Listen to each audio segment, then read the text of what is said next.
Nous allons maintenant passer à la partie correction des exercices. Premier exercice, la maladie. On vous demandait donc de calculer des indemnités journalières maladie ainsi que le complément employeur qui allait avec. Pour les indemnités journalières maladie, il fallait surtout faire attention à bien prendre les bons mois. En effet, la maladie a bien lieu en mai, mais le dernier jour travaillé est le 29 avril. Ce n'est pas le dernier jour travaillé du mois d'avril. Donc il ne fallait pas prendre le mois d'avril, mais les 3 mois précédents. On prenait donc les salaires des 3 mois précédents, divisé par 91,25 multiplié par 50%, ce qui donnait une indemnité journalière de 33,89 € par jour. Ensuite, il fallait calculer le nombre de jours. Le salarié avait été absent 6 jours.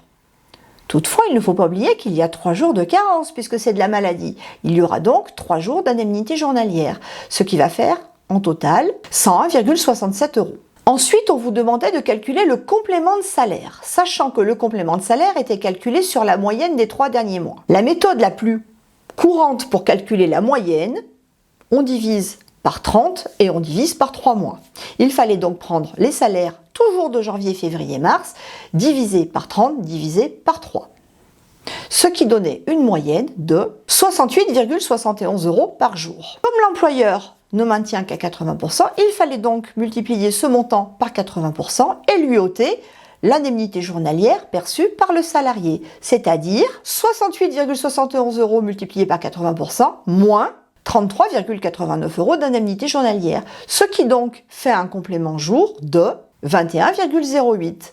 On va multiplier ce montant-là par les 3 jours complétés, ce qui va donner 63,24 €. Je vous laisse donc ci-dessous regarder les lignes du bulletin. Il y aura donc une ligne d'absence maladie pour 6 jours de maladie et il y aura ensuite un complément pour seulement 3 jours. À noter que le complément peut être simplement un montant global, il n'est pas obligatoire de noter le nombre de jours qui ont été complétés. L'accident du travail. Nous allons maintenant voir comment faire pour calculer des indemnités journalières suite à un accident du travail. On prend toujours le salaire du mois précédent que l'on divise par 30,42 et qu'on va multiplier par 60% pour les 28 premiers jours et par 80% ensuite. Donc dans le cas présent, on prenait le salaire de 1518,37 que l'on divisait par 30,42 et que l'on multipliait par 60%, ce qui donnait 29,95 € par jour. Soit pour 28 jours, les 28 premiers, attention, il n'y a pas de carence en AT, rappelez-vous, 838,60 €. Ensuite, à partir du 29e jour, on reprenait le même calcul, sauf qu'on multipliait par 80% au lieu de multiplier par 60%, ce qui donnait une indemnité journalière de 39,93 €. Ce qui va faire pour 11 jours 439,23 €. Le total des indemnités journalières va donc se monter à 1277,83 €. On vous demandait ensuite de calculer le complément de salaire uniquement pour le mois de mai. Nous allons donc prendre le salaire du mois d'avril divisé par 30, puisqu'on vous disait de prendre la moyenne, multiplié par 90%. En effet, on vous donnait l'info que l'employeur complétait à hauteur de 90%. Et au montant trouvé, nous allons déduire l'indemnité journalière de la Sécu. Ce qui va donner 1518,37 divisé par 30 multiplié par 90%, moins 29,95, ce qui donnera 15,60 par jour.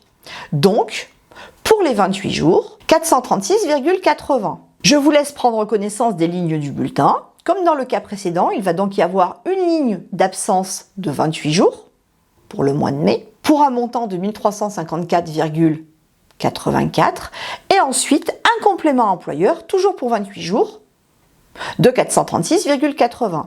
À noter également que le complément employeur peut juste faire l'objet du montant, il n'est pas utile de rajouter le nombre et le taux. La maladie professionnelle. Dans ce dernier cas, nous vous demandions de calculer les indemnités journalières et le complément en cas de maladie professionnelle.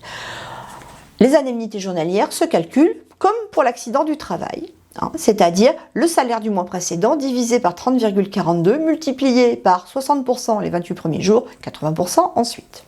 Dans le cas présent, il fallait donc prendre le salaire du mois d'avril, 1522,33 divisé par 30,42 et multiplié par 60%, ce qui donnait une indemnité journalière de 30,03, soit pour 28 jours 840,84 €, Ensuite, il y avait également des indemnités journalières à 80%, donc salaire de base divisé par 30,42 multiplié par 80%, ce qui donnait une indemnité journalière de 40,03, soit pour 96 jours, ce qui fait beaucoup, 3842,88, soit un total sur toute la période de 4683,72. On vous demandait ensuite de calculer le complément de salaire à hauteur de 100%. Dans ce cas-là, l'employeur complète à 100%.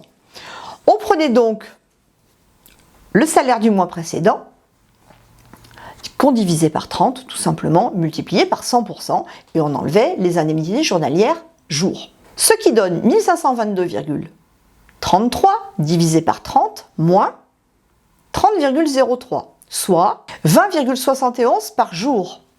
Nous allons multiplier ce montant-là par le nombre de jours. Pour 24 jours, on est bien sur le mois de mai, donc le mois de mai, il y a 24 jours d'indemnisation. 497,17. Je vous laisse prendre connaissance des lignes du bulletin ci-dessous. L'absence maladie pro pour le mois de mai est sur 24 jours, soit un total de 1161,29. Et le complément, toujours sur 24 jours, lui, va être d'un montant de 497,17. Nous en avons maintenant fini avec le cours sur les absences sécurité sociale. Je vous remercie pour votre attention. Rendez-vous très bientôt pour un nouveau cours de droit social.